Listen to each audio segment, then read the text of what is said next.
This is Vaughan in westcoatbellpottery.ca in Nova Scotia, Canada. As you know from looking at my previous videos, I do a lot of black and white tile carving, but I've never shown how I prepare the tiles to actually do those carvings. And it took many years of developing these before I could do it without them cracking during the process of making as well as during firing. So there will be some very important information in this video if you ever want to make something like this. Now the first thing is the clay. This is an earthenware clay and it actually fires they say to cone 4, but I've never taken it above cone 01. And it's still a fairly nice orange at cone 01, a sort of browny orange. But above that I think it would get a bit dark chocolate brown kind of color, which I don't like. So I fire the Bisque firing to cone 01 with weights on the edges of the tiles, soak for about half an hour so that the tile flattens, because people have always asked how do I keep them so flat. And in that Bisque firing they always come out really flat because of that, and I dry them with weights on as well. But in the glaze firing, I don't need to weight them because they're already flat. And obviously you couldn't, because the weights would stick to the glaze. And the glaze firing is fired to cone anywhere from cone 06, which I have a glaze that works, and I have another glaze that works at cone 04. Either one works. Now I'm just going to prepare the clay. My tile that I'm going to do has to end up about 10 inches by about 30 inches in height, so 10 inches wide. I think that was it. I'm going to check this. Nope, 14 inches wide by 30 inches high is the finished size. So I have to make 3 tiles to make that fit for the shrinkage. I've got to make 3 tiles 16 inches by 11.5 inches. Why so big? Because the clay shrinks, and I'm just guessing. I opened 2 bags of clay. One was really soft and this one's a little firmer, so I'm going to go with this one since it's a bit firmer. It won't take as long to dry. But if I'd used the softer clay, they would shrink more. So it's a bit of a guess. But anyway, this is clay number 20 from Laguna.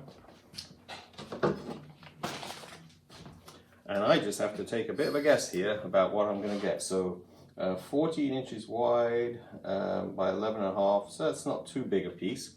So I'm thinking I should easily be able to get it from about 1/4 of a bag here.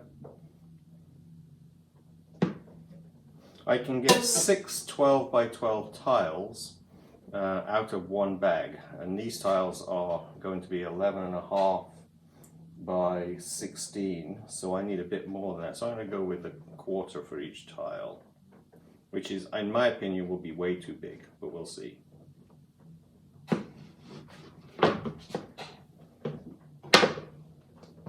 Okay, so that's 25-pound bag. That's about 6.5 pounds of clay there. I have canvas, plastic sheet, and another piece of canvas over the top. And I'm going to set the roller to roll just over 1/4 of an inch. I don't like making them less than 1/4 of an inch. Most commercial tiles are about 1/4 inch, I think. So. Now, I have to try and get a rectangle out of this and use as much of the clay as possible.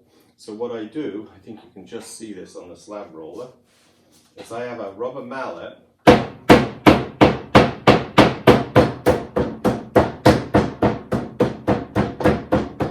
And I bang it to the width that I'm going to need, which is 11.5 inches.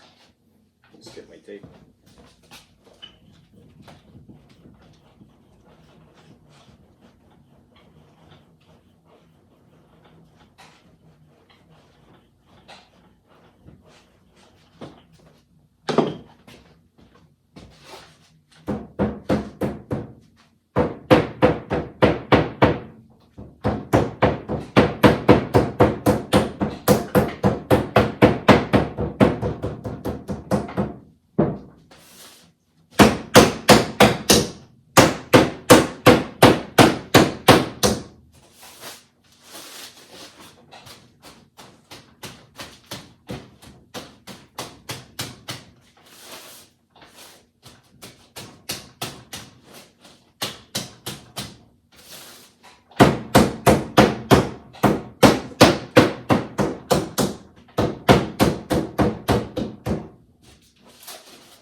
So what I've done is I've made this piece of clay so it's thicker here and thicker here than it is in the rest of it in there. So it should stay more of a rectangle, because I've noticed this slab roller actually rolls things into ovals as its natural default.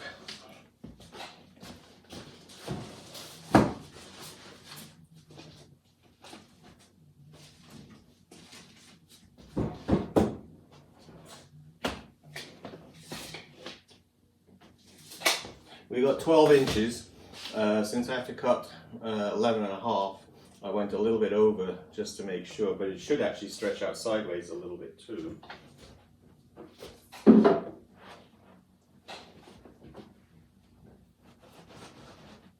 Pulling the blanket back a little bit so I can basically pull these in as I start to roll. Now when I'm rolling, it's really hard with a big piece, so it's a good idea to open it up a little bit more, get a little thickness, and just roll it through twice.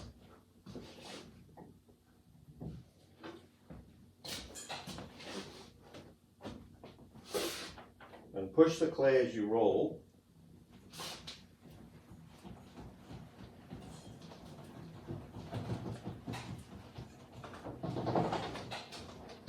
And take a look at it. Yeah, looks good. So I'm just going to take it back now at the 3/8 of an inch.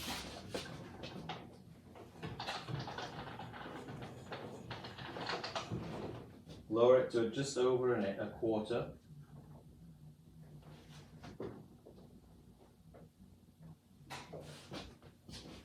And it should be gripping now already. Yep. So now I'm going to roll back at the 1/4 inch, and we should have easily got the length this time. It wasn't long enough to last them all.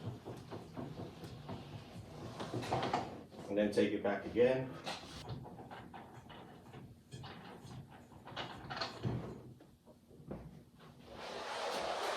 Now we're going to take a look and see if we've got 16 inches in the length. If so, that's fine. If not, I'll have to give it a little, make it a little thinner. Oh, just 16. So I'm going to make it a little bigger, just in case, which is why I've got that little extra. So I'll do like half a turn on the roller.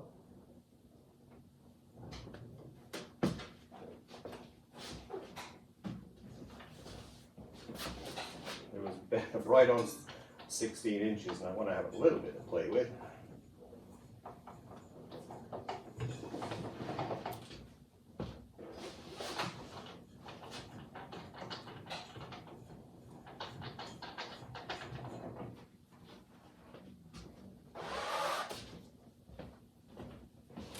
So now I have to remember that thickness, which is a 1/4 inch plus about, well, a smidgen. Let's measure it again. So that's the shortest. Oh yeah, now we've got nearly 16.5 inches. So then we're just going to lay it on here. I've got these laid out. They're just concrete boards with paper on top. And these are 16 inches by 16, so I can just cut it right up the edges on the actual one side.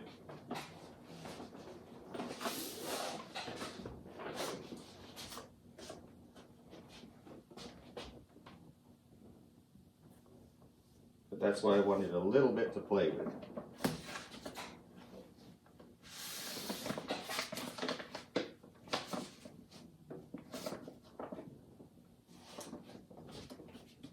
Yeah, that's good. Then you peel off the plastic horizontally. If you pull it upwards, it'll lift the clay, so you pull right horizontal like that.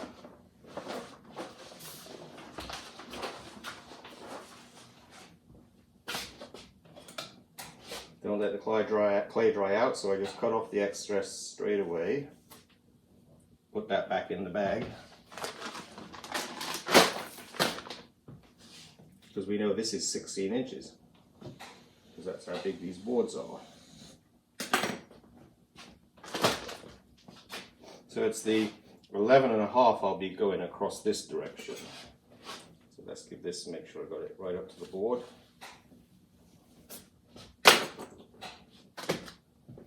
Okay, so that's one of these to go on to the next measurement. So I now have to do this 3 times.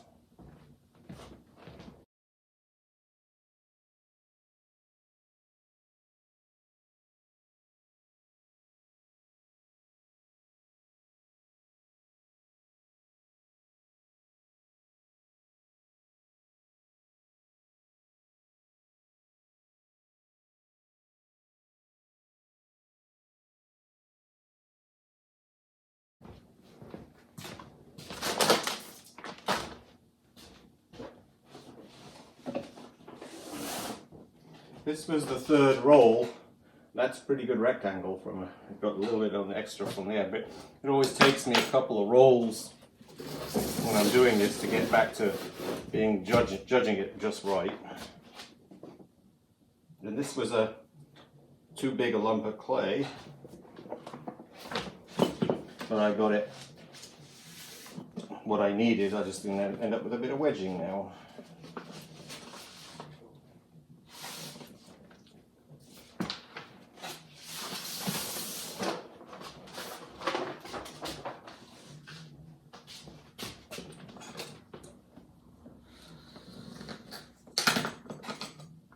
I could make little tiles out of this too.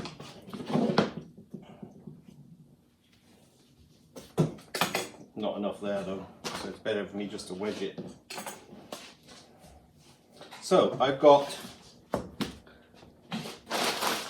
3 of these.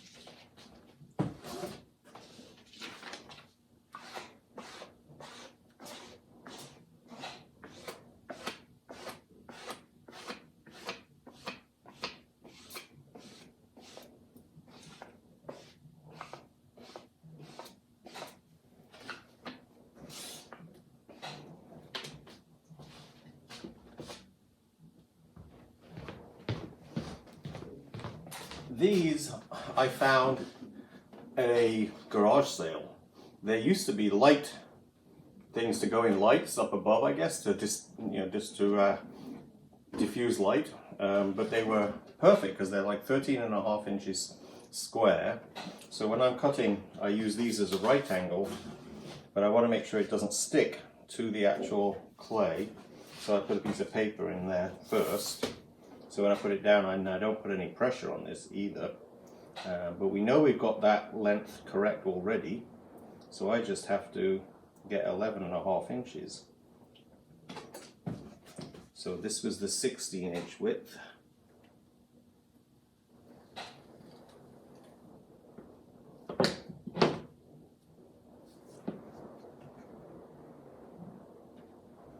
See, it lifts easily as long as I don't let it. If I don't I put my hand on the paper area.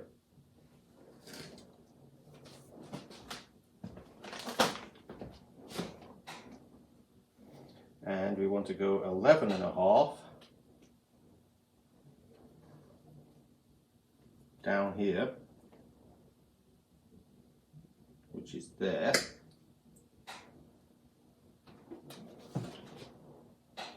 I'm not going to lay this down, I'm just using it to measure. So we've got 11.5 there again. I'm going to lift this up because it's stuck into that area. That's somebody's order. I better not lose that.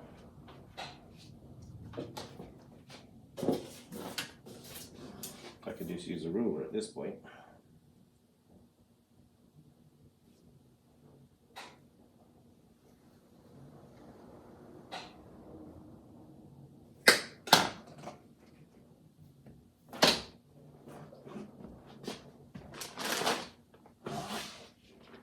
So I want 3 of these. Okay, this is from England, and I'm sure they must make them in other countries. It's called a harp for cutting clay. If you don't have one and you can't get one where you live, you can make it. It's a piece of what we call rebar for strengthening concrete. And this one has grooves. I'll show you. This one has grooves along it. So these are really useful. I use this every day in the studio for cutting clay, for cutting through platters, So get the biggest one you can find. This is 16 inches across. So it would easily, no, actually it's 18 inches across. But so I got 3 tiles, and next I have to coat them with slip.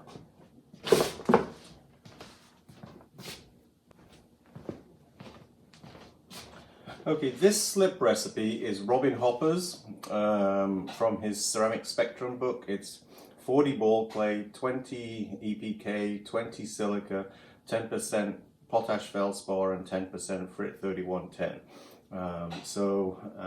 You can actually mix your own slip from whatever slip you use. This one has always worked great for me. So I stuck with it for, what, 35 years now? So whenever I found it in Columbus, Ohio, I was given that recipe by Bill and Dave from Columbus Clay Company. So then I'm just randomly spreading the clay. Take a guess at how much it takes to cover the tile. I have to do this. Usually I add, of the white, I'll add about 3 thin layers of white.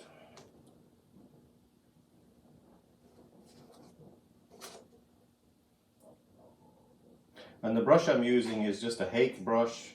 It's a very old one. I've had this for a long time. And just make sure you use one that isn't losing hairs, because these are very inexpensive brushes, and so after a while the hair starts to come out of them.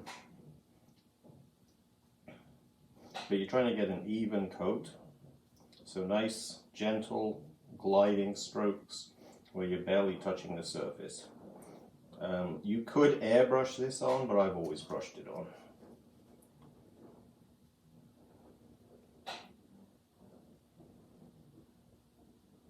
And like painting the house, like the wall of a kitchen or something, painting different directions, more chance of getting it even that way. It's still a little thick in the center there.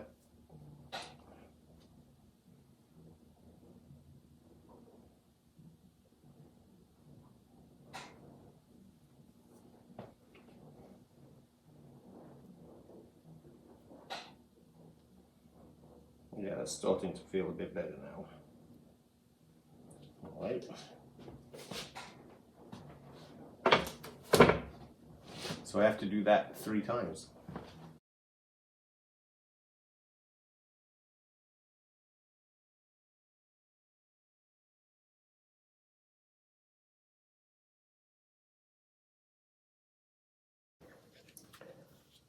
This is now the following morning. It was kind of humid yesterday, so things didn't dry out, and you can't rush this.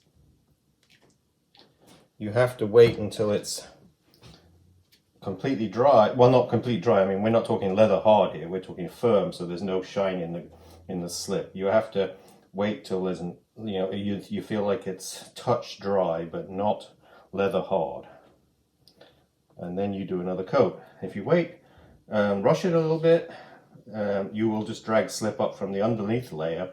And by what I'm doing here, I'm actually building up the thickness of the layer evenly over the entire piece, rather than brushing on a slightly wet layer where I'd simply, by the pressure of the brush, would lift a little bit up from the other layer. So you just can't rush it. So these have been drying since about midday yesterday, and it's now 9 in the morning. So you're talking like, 15, 20 hours in my damp cupboard. And you're trying to get a nice even coat. This is 2 layers, and I feel like this is pretty thick, because my slip is actually pretty thick. Although I might do a faint, like a thin layer over the top of this a 3rd time later today, because it'll dry faster today. I've got a kiln that's fired, and also there's low humidity today. But that's the 2nd coat.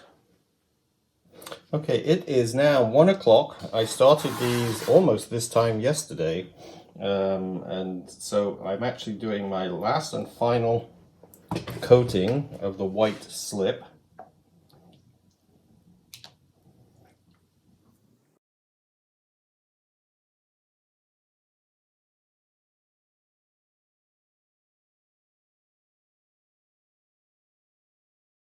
Okay, I'm actually planning ahead. I have 4 very large canisters in this cupboard with lids there. So they're around 10 inches high, I would say. And I have to fill a kiln with these tile pieces. So I've been making some small pieces there. I've got some bowls as well, and then the 4 canisters, so that I can actually fill an entire kiln with this temperature ware, because it's the only thing I make that fires to this temperature. So I have to plan ahead, and all these are going to be carved. So it's going to be a lot of work to carve all these pieces. Okay, this is the last step before I put my black on, and I just want to give a little bit of a sunset kind of look to the piece. So I'm just basically putting in a little bit of yellow. You can try pinks, reds, yellows, whatever you want to put in, but I just like the yellow. And then I've got to wait till it's matte dry again, and then I'm going to put black on it. Hi, I got distracted last night because I was invited out as a surprise dinner, so I had to rush, and I painted these black without videotaping it, but it's the same process. I simply brushed black over the top in 2 different directions to actually make sure it's even, and I advise doing 2 coats, but thin coats. You don't want to build up the black too thick, but that's basically all you have to do to those. And then what I do is I cover. They're actually, I can put my heel of my hand in the center now and barely leave any mark. It's pretty much dryish. So I lay a new fresh sheet of paper over, and then flip it.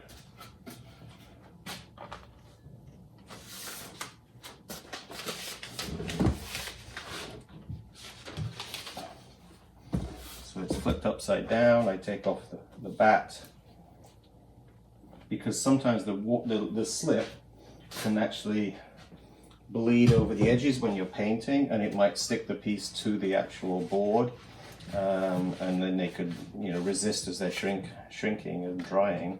So I like to change the paper, and then I put another piece of paper over the back of the piece as well, and also that one there. This is the other 2 of them, so I can put this right on top, keeping them level all the way up, making sure that this doesn't hang over. There's the slip that was dribbling over the edges, and as it dries I can just break that right off. But I had one stick to the board once, and I want to make sure they don't crack. So then I've got them on fresh paper, and I put another board right on top, and this will sit and dry in my damp cupboard for a week or 2. Depending on humidity, because I like to get it evenly dry, because the center will still be fairly soft, but the edges are fairly dry, and they start to curl up if you don't keep them stacked like this. So that's why I tell people when they ask me how do I keep them flat, I put weights on. So these are stuck like this for a week or 2, and then I will, as I'm carving them, I put weights all the way around, which I'll show you later in the video. Okay, so it's day 3, waiting for the tiles to dry. So it's likely to take a week to 2 weeks. But I have to fill that kiln with that temperature of work. So I carved a couple of big jars yesterday. And I made the whales the day before. So that keeps me busy. And then I also made some small bowls, about 9.5 inches across by the look of it. So I've carved a couple of those. There's one more somewhere else. Yeah, I'm not sure where I put that one. But anyway, so it's about prepping for this kind of work, because nothing else I make fires to that cone. 04 glaze, with an 01 bisque. This is now 6 days past when I prepared these tiles. This one is, I just started carving it, and it's still a little sticky. The debris falls away when I brush it, so that's actually good. So I decided to go ahead and carve this one, but it will dry a little bit while I'm working on it because I have a light above it. So I'm carving this one, and we're going to have to just wait on the other three, which is a commission I'm doing for a lady in Germany. Okay, this is a surprise, but I checked these this morning and they were not ready, but I just I checked it this morning and touched it, and there's a fingerprint there because it was still a little bit sort of soft, but I've had my heater on all day because it's cold today, and we're supposed to be -1 for the high for the next week. But because I have a blown heater in my studio up in the ceiling, it dried my pieces out, and these were stacked on top of each other, 3 of them, but they're dried a lot faster now. So it's just about heat, I guess. And so I have some of my black slip in a pot just here. And I have some white slip right here. This is my, in case I make mistakes. And then I have some various brushes around to actually apply that slip if I make a mistake. Because you can actually apply my slip, this recipe, which I think I gave at the beginning of the video, you can apply it to clay that is leather hard, but not past leather hard. It will just flake off at that point, but up to leather hard you can reapply some slip if you make a mistake. But the first thing I have to do is literally do my drawing. And I have a few different tools I can do drawing. I've got different size needle point tools. There's a whole bunch of these available from all sorts of suppliers. So I have to draw the whole thing out and then basically start carving.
Hi, back the following morning. It's really cold this morning, and the water looks sort of evil, but we're actually in for a cold spell this week. I've got 2 of the tiles kind of in full swing at the moment. This one's started the actual real carving. The drawing's done out on both. So obviously this will take hours. It would just, you guys would all be in bed by the time I finished carving the first tile. So I'm going to put it on stop motion so you can see the progression very slowly through the day.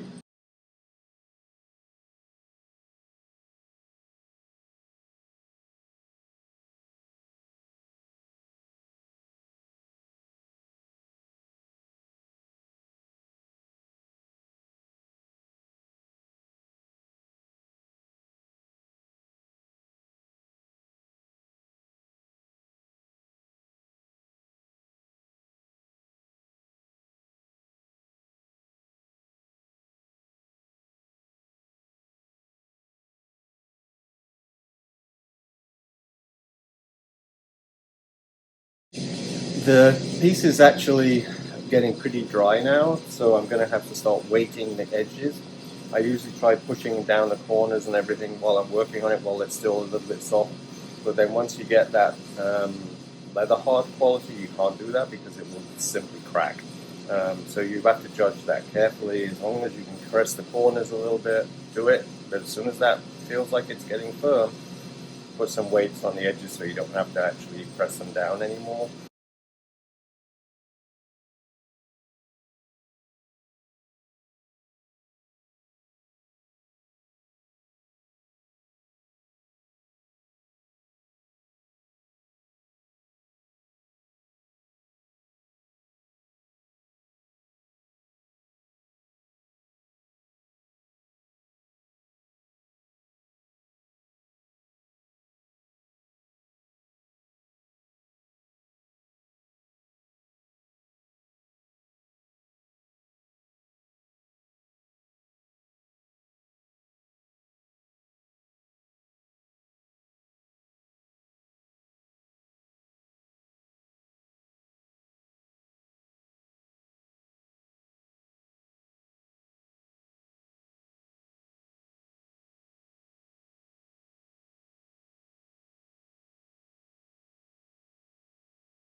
Okay, it's 6:30 in the evening. It's totally dark outside, and I have 2 panels done. So basically, tomorrow I should work on the 3rd panel and hopefully I'll have it finished. So the tiles have been drying overnight, and I leave them like this. So the edges, people ask how you keep them flat. I put those on the edges and that keeps them flat.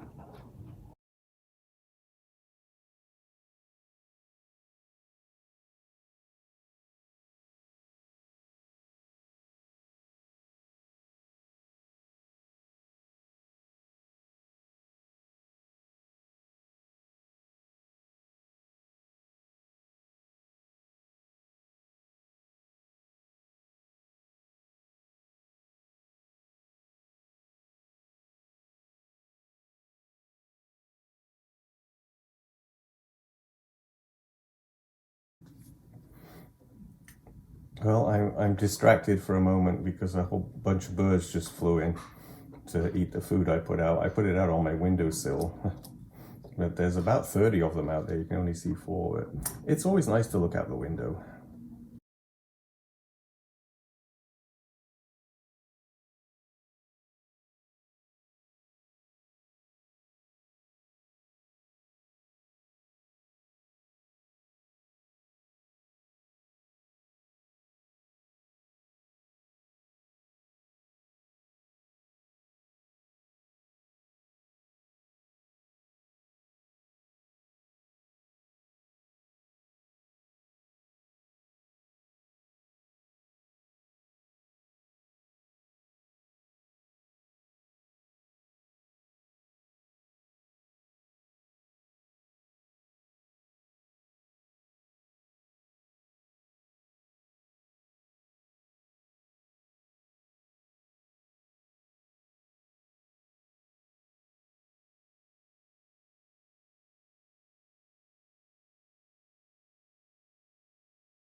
Okay, I just finished it, and now I have to let it dry very slowly.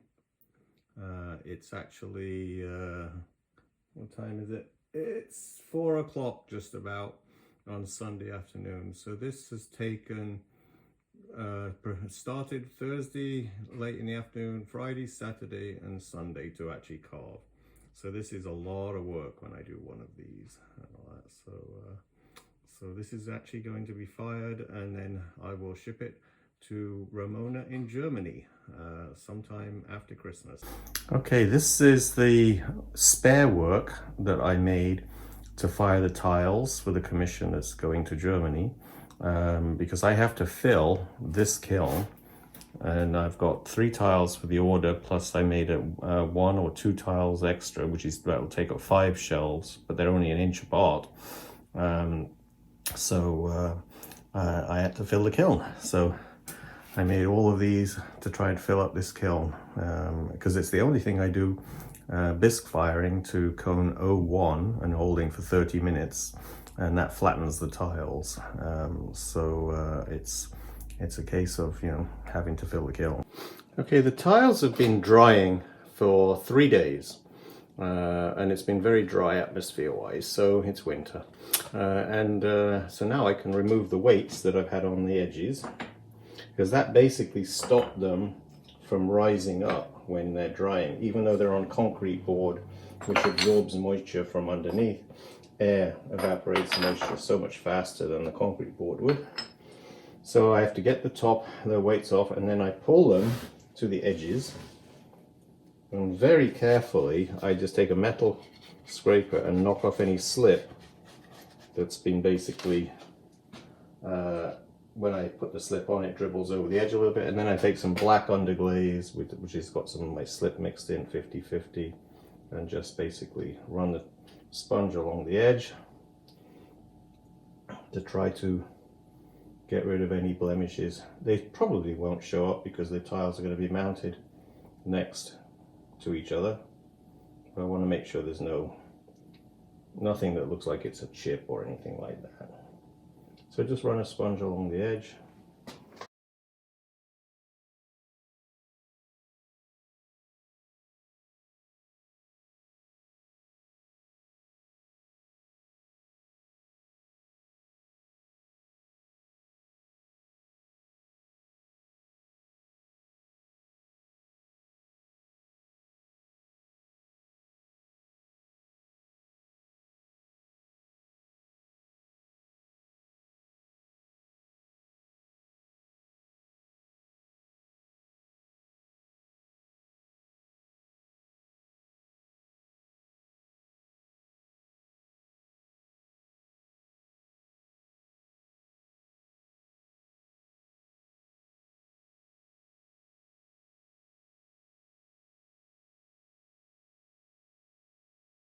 So I've lined up the board I have it sitting on with a kiln shelf, and there's a thin piece of wood underneath the kiln shelf, just an eighth of an inch plywood. So the kiln shelf is at the same level as this 1/2 inch bat that I've actually got. I don't know if it's probably a 1/2 inch or 3/8, not 1/2 inch or 5 inch concrete board. So I'm trying to level it because once it's level, all I have to do is slide. It should just slide right over, and do it fast. Don't let it sit in one place for more than a tiny second. Once it's level, you can then put it into the kiln. The tile is now on the shelf. I placed it down on the stilts, props, and I now know that my props are going to be there. And make sure when you're doing a bisque kiln or a glaze kiln that these props are directly on top of each other every time. But I have to weight the edges, because people have said in their comments that the edges of their tiles lift up, and I know because it did to me too. And that's why I changed, but my tiles are all done bisque to cone 01 and glaze to cone 04. That way the clay is actually, what's that? A little something. The clay is actually, at 01 is slumping down, and with the weights on the corners, it actually goes totally flat. But make sure there's no glaze on your stilts. Like, see all the black here? That would leave a mark. So make sure you find a place where there's none of that black underglaze, because that would sometimes print out onto the one underneath. And I get different lengths of. I had a small kiln a long time ago, and I had all these stilts left over, so I never got rid of the stilts because they're very useful for weights. And then I need one little bit.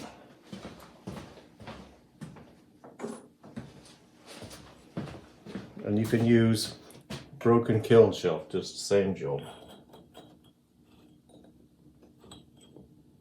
So that will, and it also I think helps because the edges don't heat up really fast here now, whereas the center is slower in heating.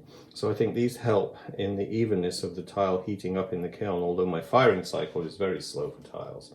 And of course the props at the corners are not tall enough now.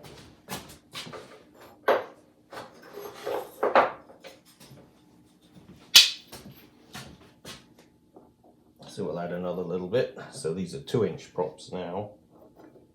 And those are inch wide stilts, and then the tile is only a 1/4 inch, so we know we've got a 1/4 inch at least to spare. There we go. And then I put a kiln shelf right on top, and that's it.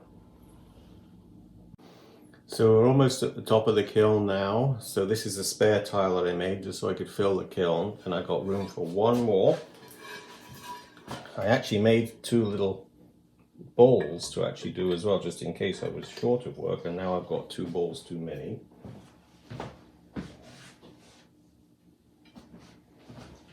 The last tile is small enough so I can actually handle it, but the big ones I wouldn't dare do this. But you place those down, and if we've got room I'll put some weights on.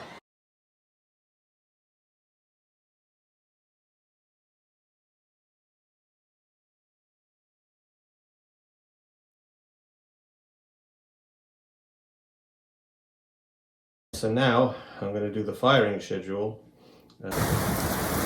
It is a miserable day today. This is the Saturday before, it's the 18th or 17th today of December, and the last big shopping day of the year. No way. I think we won't have anybody coming by today. It's very windy. All night was terrifically windy, and it's grey and it's raining, really raining. So this is the actual bisque firing of the tiles. So I can show you after I've done it. And I'll give you, actually before I do that, I will show you the ramp hold.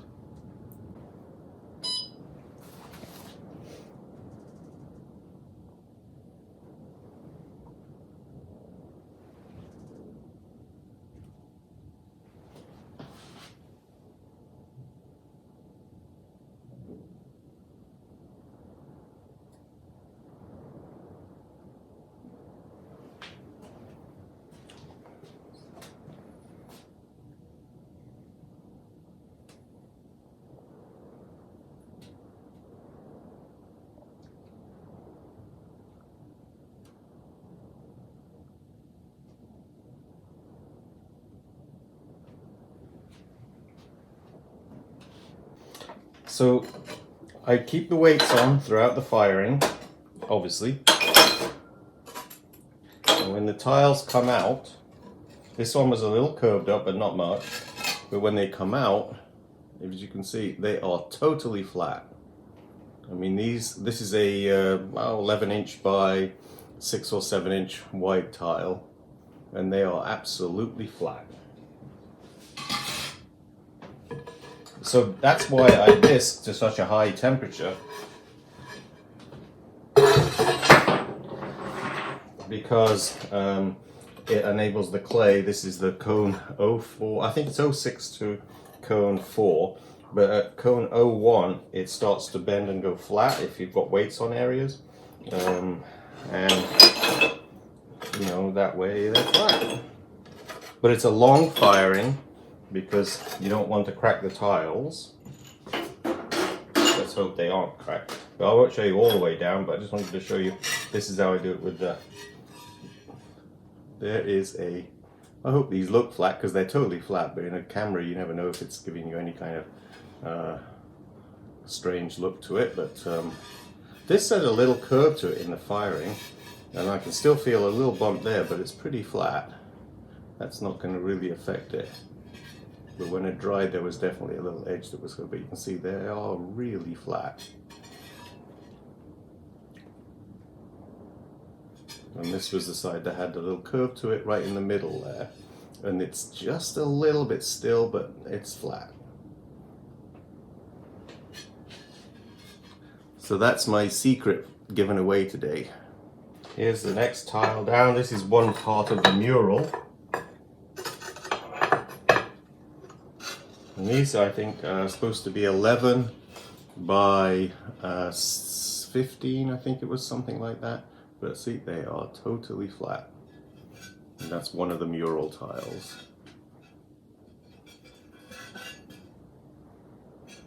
So this tip, if you're going to make tiles, is going to save you potentially thousands of dollars in experimentation. So here's the next layer down. And this is the top tile in the mural. Once again, totally flat.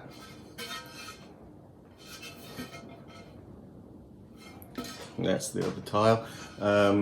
When I tried making tiles the very first time I did this, I think I lost like 10 or 11 out of 12. Now I'm hopefully not going to lose any. Here is the last tile in the mural.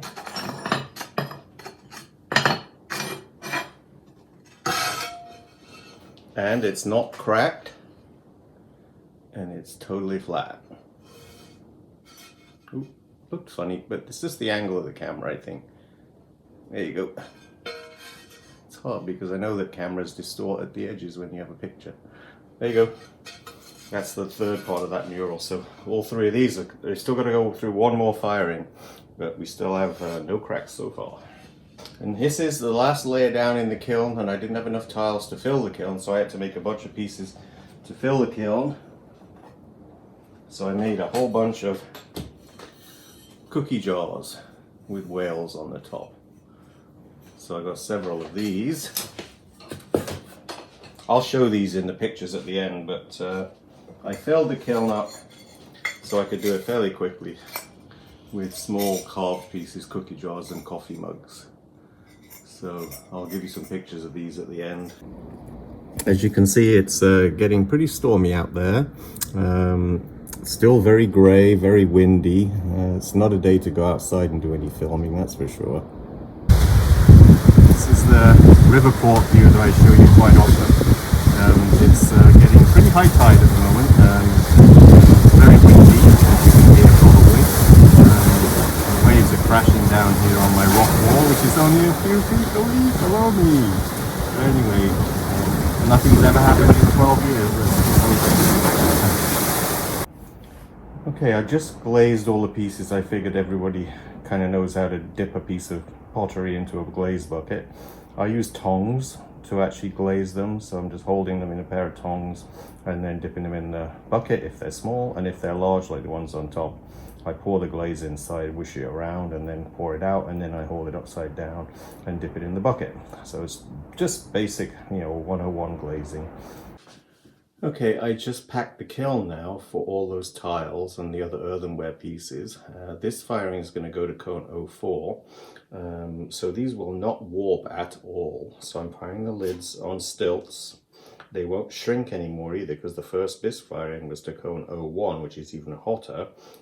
So the shrinkage is finished with, so I can put things really close on the inside there without worrying about the pot shrinking onto the stilt.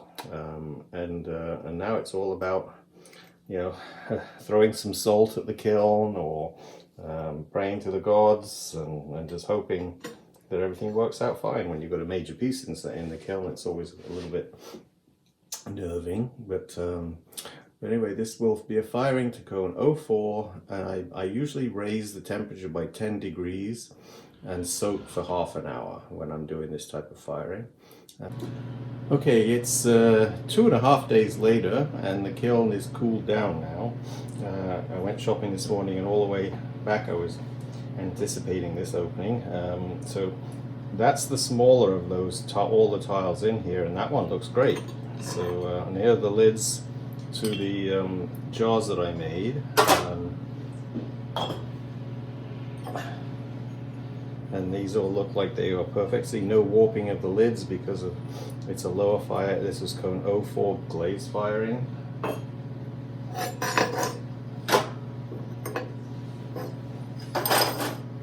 And they pop off the props really easily. So they're just different little cookie jars with whales on top.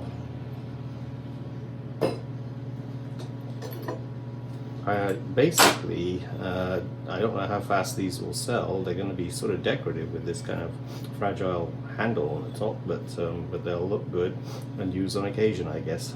But see, my clear glaze is totally clear as well. Okay, and then this stays flat. And in the photograph I showed you, of course, they don't have any shine to them. You've got photographs in the video of these tiles before the glaze was put on, but see, it's a very clear glaze. I've posted this glaze recipe in previous videos, so I could probably do it again, but it's a beautiful glaze. It took me a long time to find a glaze that was totally clear at earthenware temperatures. And this one is, see if I can get you so you can see it, it's totally flat. You don't have to weight them in this firing because it's was weighted up to the Bisque temperature, which was 2030 degrees, held for 30 minutes, and this was a 1955 degree cone 04 held for 30 minutes as well, but totally flat. These will get framed. Oh, this is the bottom tile. So once again, totally flat. And this one's got the lobster boats in the foreground, a few birds that the lady was asking for. This is a commission. So don't count your chickens until you've got them all out of the kiln. That one looks good. So this one has worked out perfect as well. Still It would not bend up at this point anyway, but there they go, it's totally flat. On the top tile, there's a lot of carving in this one. So I guess we can now count the chickens. This one is going to go to Germany.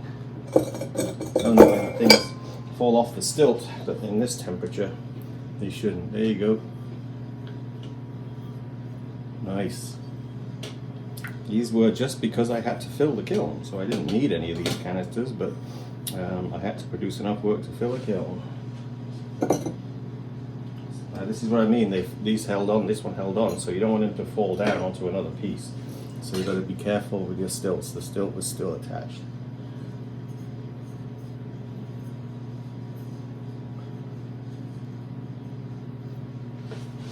At the end of it, so rattle that one a bit more.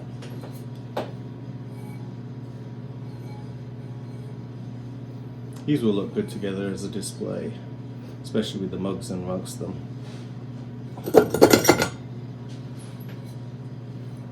This one has stars in the sky.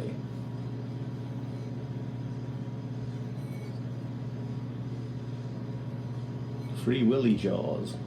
That was a movie some point, decades ago probably. There you go, that one attached to the stilt as well.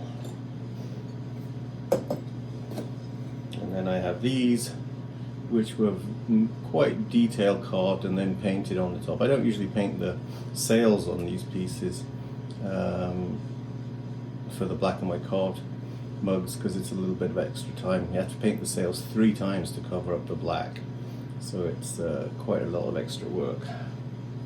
But they always look better when the boats have all the sails painted. Schooners, I should say. So I got 8 of these. There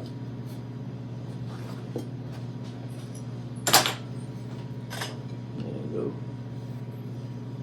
And these in Canadian dollars will retail for 90, and in US dollars that's about 75, I guess. But there's a lot of carving in these. That one's very nice. I like that one. Lots of sails on that ship.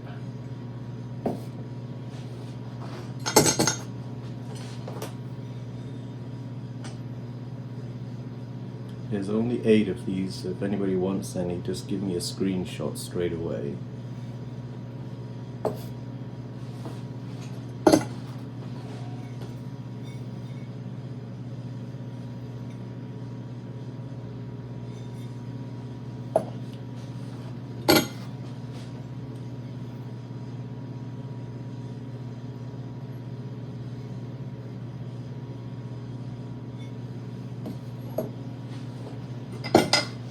This is going to be posted on New Year's Day after Christmas, so it's a quiet time for us. My gallery sits practically empty for about 3-4 months at this point now. It's time for building inventory and having fun. I'm going to do a bunch of glaze tests again, I think.